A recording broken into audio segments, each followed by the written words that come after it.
नमस्कार, राम राम, जय हरी माऊली.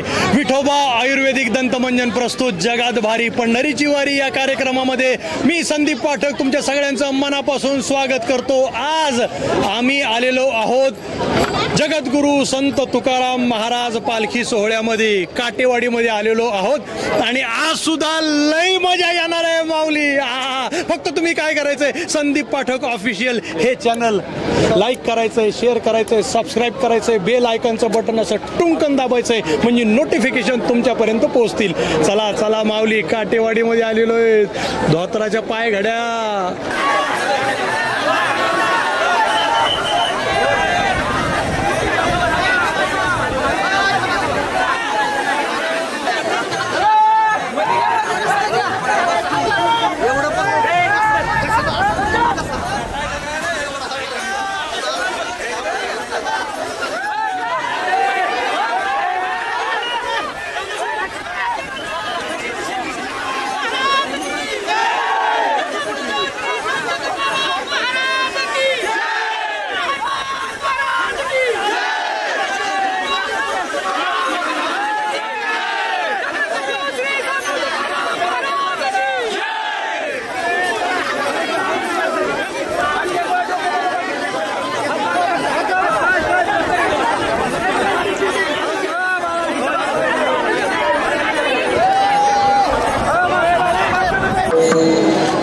नमस्कार, राम राम, जय हरी माऊली. आज आम्ही आहोत काटेवाडीमध्ये आणि जगद्गुरू संत तुकाराम महाराज यांच्या पालखीचं आगमन काटेवाडीत झालेलं आहे.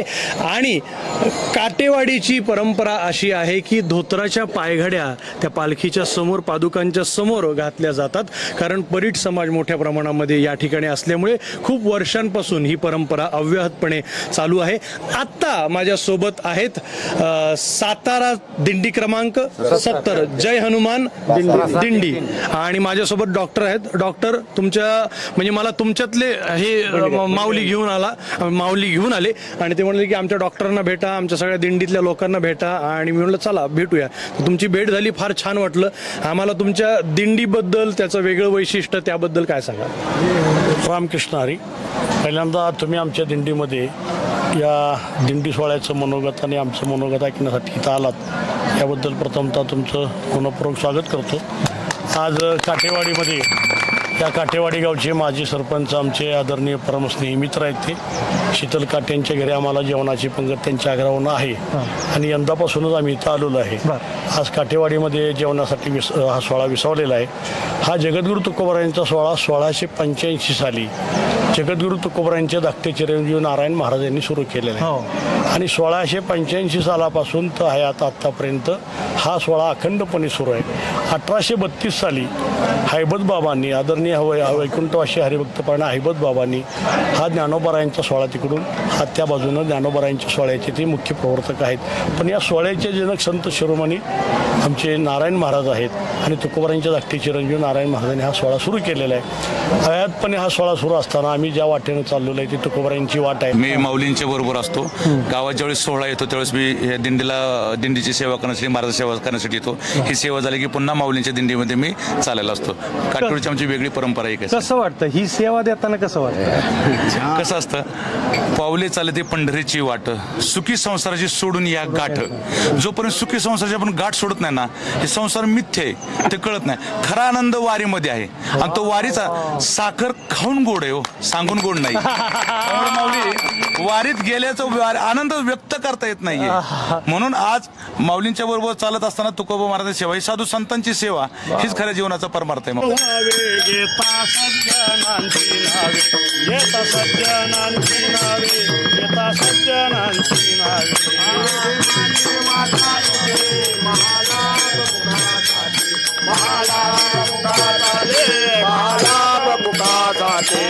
विश्रांतीचा ठाव पायी संतांची माझी वाचा तुझे मला बुकासाठी, मला बुकासाठी, मला बुकासाठी. मने पापे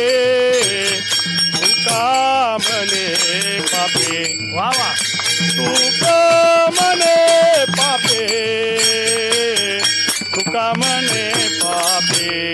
तुम्ही आयुर्वेदिक डॉक्टर आहात, तर आता आम्ही तुम्हाला आमच्यातर्फे एक छोटं गिफ्ट देणार आहोत.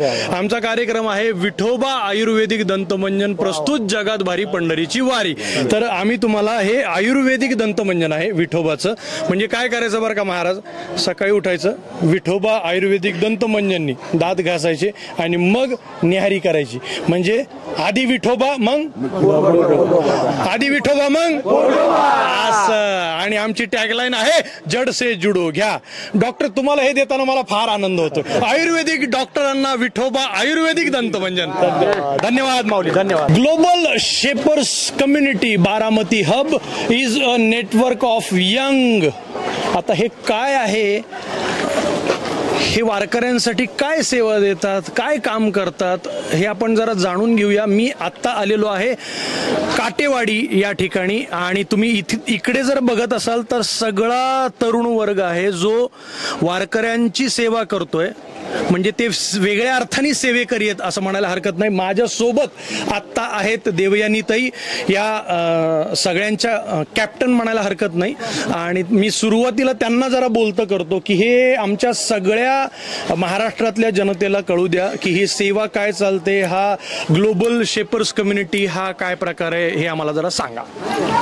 नमस्कार. नमस्कार. आणि इथे आला हे मला फार छान वाटलं. आपण दरवर्षी येता आणि आमच्या सगळ्यांसाठी ते एक इन्स्पिरेशन आहे की तुम्ही इथे येऊन ते कव्हर करताय.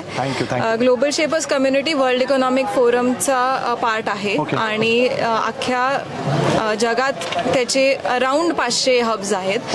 आणि बारामती हब हा पहिला ग्रामीण हब आहे इंडियामधला.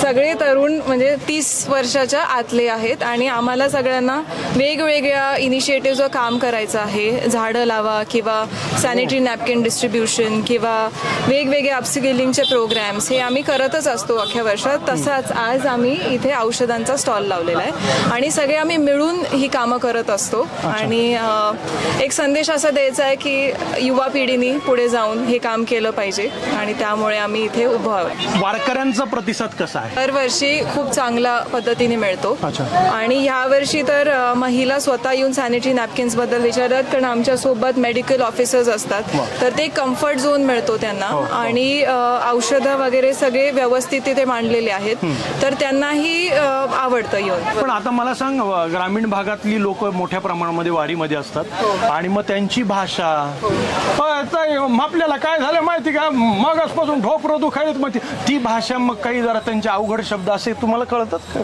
हो, म्हणजे समजून घेतो आम्ही. म्हणजे आम्हाला नाही समजलं तर शेजारी जे असतात तेच ट्रान्सलेट करून देतात, एकमेकांची मदत करतात. ते सांगतात बाबा याला असं असं होतंय, तर ते आम्हाला तसं समजवतात. कारण तुमची जनरेशन कशी, आम्ही शेड्यूल म्हणतो, शेड्यूल दे रे आजचं, तुम्ही शेड्यूल शेड्यूल इंस्टाग्राम, तो आर जो आहे ना तुम्ही कायमस्वरूपी सायलेंट करून टाकला. मला असं वाटतं की एबीसीडी मध्ये सुद्धा तो येईल का नाही. ज्याचं नाव रोहन असेल ते हान हान. कसं वाटतं माऊली? त्यांचं नावच माऊली आहे. आई वडिलांनी फार हुशारीने नाव ठेवलंय. त्यांचं स्वप्न होतं की माझ्या मुलाचं नाव जगभरात व्हावं, मग काय करूया, मग माऊलीच नाव ठेवलं. वारीमध्ये सहभागी व्हायला आम्हाला सगळ्यांनाच आवडतं, कारण जो हा वारकरी असतो तो खेड्यापाड्यातून येत असतो आणि खेड्यापाड्यातून येत असताना बऱ्याच गोष्टी ते आपल्याला शिकवून जातात. म्हणजे की आपण ज्यावेळेस कॉर्पोरेट लाईफमध्ये जगत असेल किंवा आपल्या वैयक्तिक जगत असेल तर भरपूर अडचणी येतात आपल्या पण आयुष्यात.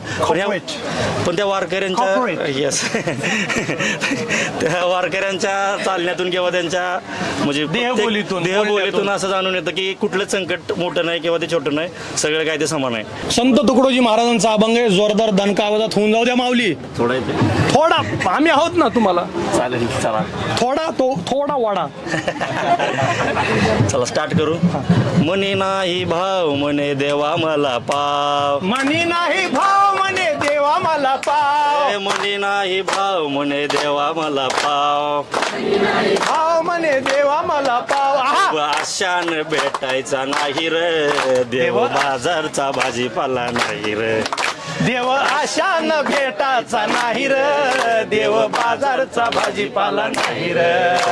म्हणे नाही भाव म्हणे देवा मला भाव. आता मी काय करणार आहे माहिती का, विठोबा दंतमंजन ताई मी तुम्हाला गिफ्ट करणार आहे. म्हणजे आम्ही सुद्धा वारकऱ्यांना विठोबा दंतमंजन गिफ्ट म्हणून देतो आहोत. म्हणजे काय करायचं, सकाळी उठायचं, विठोबा दंतमंजननी दात घासायचे आणि मग न्याहारी करायची, म्हणजे ब्रेकफास्ट करायचा. म्हणजे आधी विठोबा मग पोटोबा. आणि हे आयुर्वेदिक आहे, त्याच्यामुळे तुम्ही नक्की वापरा. आणि आमची टॅगलाईन आहे जड से जुडो.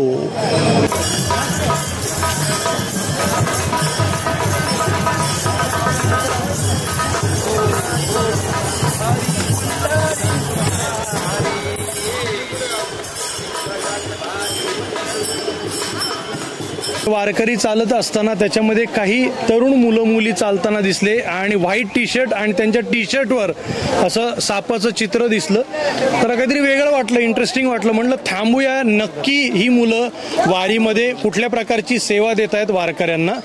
सर काय सांगाल? नेचर फ्रेंड्स ऑर्गनायझेशन या संस्थेच्या अंतर्गत गेली 22 वर्ष झाला हा उपक्रम आम्ही राबवतो. सर्पदंश होत असतील तर आमचे प्रत्येक व्हॉलंटियर त्या भागात असतात. तर हे पॅम्पलेटद्वारे सगळी माहिती त्यांच्यापर्यंत पोहोचवली जाते वारकऱ्यांमध्ये. आणि प्रत्येक दिंडीमध्ये हे पॅम्पलेट दिलेलं आहे. तर जे साप निघाला तर ते ह्या नंबरला कॉन्टॅक्ट करतात. आणि जरी सर्पदंश झाला तर हे प्रथम उपचार त्याच्यावर दिलेले आहेत. तसंच हाच उपक्रम त्याबरोबर आम्ही वृक्षवल्ली आम्हा सोयरे वनचरे असा जो आपल्याला एक चांगला संदेश दिलेला आहे तुकाराम महाराजांनी, तो आम्ही एक अवलंबून तो सीड डिस्ट्रीब्युशन असा प्रकार आम्ही केलेला आहे. त्याच्यामध्ये वेगवेगळे पॅकेट, सगळ्या स्थानिक झाडांचे पॅकेट आम्ही बनवलेले आहेत. आणि त्याच्यामध्ये तुम्ही पाहाल शेवगा आहे, चिंच आहे, मोह आहे, अर्जुन आहे, सीताफळ आहे, असे वेगवेगळे पूर्ण स्थानिक झाडे आहेत. ते आम्ही ह्यांना वाटतो, जेणेकरून ते कोठेही जाताना हे जर पॅकेट टाकलं, हे कागदी आहे, हे कोठेही टाकलं तर ह्याला पाणी मिळालं की हे लगेच उगवून येतात. आणि याचा 100% रिझल्ट आहे. तू घाबरतो का? नाही, मी पकडू शकतो. माहिती खरं? हा. कसं पकडायचं रे? ते एक टॉंग असते, त्याला पकडायचं आणि मग ते असं पकडायचं, मग ते जर तोंडला असं धरायचं, चावू नाही म्हणून ते. बापरे. आणि मग एका भरणे टाकायचं आणि मग ढक्कन लावायचं आणि मग लांब जाऊन कुठं तर सोडून टाकायचं. काटेवाडीमध्ये जेव्हा जगद्गुरु तुकाराम महाराजांची पालखी येते, त्या पालखीच्या भोवती मेंढ्यांचं रिंगण असतं. म्हणजे आपण गोल रिंगण बघितलंय, उभं रिंगण बघितलेलं आहे, पण मेंढ्यांचं रिंगण हे आमच्या सगळ्या जे दर्शक आहेत, आमचे सगळे फॅन आहेत आणि जे वारी रोज बघतायत त्यांच्यासाठी नवीन आहे. काय सांगाल मेंढ्यांचं रिंगण? मेंढ्यांचं रिंगण म्हणजे एक जर सांगायचं तुम्हाला सर्वांना, आमच्या 5-6 जणांची समजा मेंढी असतात. ह्या ठिकाणी मासाळ आहे, माने आहेत, पाटोळे आहेत, केसकर आहेत, मारनवर आहेत, अशी बरेच जण सर्व आम्ही एकत्र रिंगण नेहमीच तुकाराम महाराजाच्या पालखीचं रिंगण दरवर्षी आम्ही करत राहतो. परंपरा लय जुनी परंपरा आहे. 22 वर्षाच्या अगोदरपासून चाललेलं आहे. पहिल्यापासूनच म्हणायचं, 22 वर्षापासून अगोदरपासून. आजोबा बरोबर आहे. पण त्याचं म्हणजे काय म्हणजे वैशिष्ट्य काय की आजूबाजूला पालखी रिंगण टाकल्या का ते आपल्या मेंढराला सुखदान समाधान भेटते, आपल्याला लक्ष्मीला सुख लागते, आपल्याला रोगराई येत नाही. तुम्हाला मेंढ्यांना रोगराई येत नाही, मेंढराला बकरा येत नाही. म्हणूनच आपल्याला रिंगण करावं लागतं. पाऊस पडावं, बकऱ्यांना चारा पाणी खायचं मिळावं यासाठी रिंगण करावं. बकऱ्यांना चारा पाणी मिळावं म्हणून रिंगण केलं जातं. त्यांना रोगराई होऊ नये मेंढ्यांना. अरे काय किती गोड आहे, चांगली भावना आहे, फार चांगली भावना आहे खरंच. भंडारे कपडे येईन रे आदमापुराला जाईन, भक्त सुखाचा होईन, पुढल्या वर्षी वारीला लवकर येईन. बाळूबाबा जनावर चांग भलं रे, चांग भलं देवा तुझ्या नावानं, चांग भलं.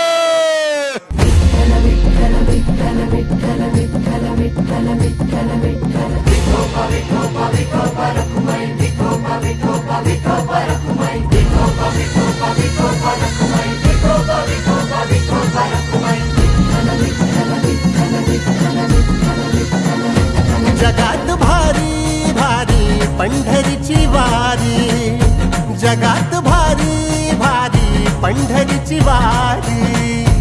सान थोर भेद नाही नाही सारे पालखीचे भोई जाऊ विठोबाच्या दारी जगात भारी भारी पंढरीची वारी जगात भारी भारी पंढरीची वारी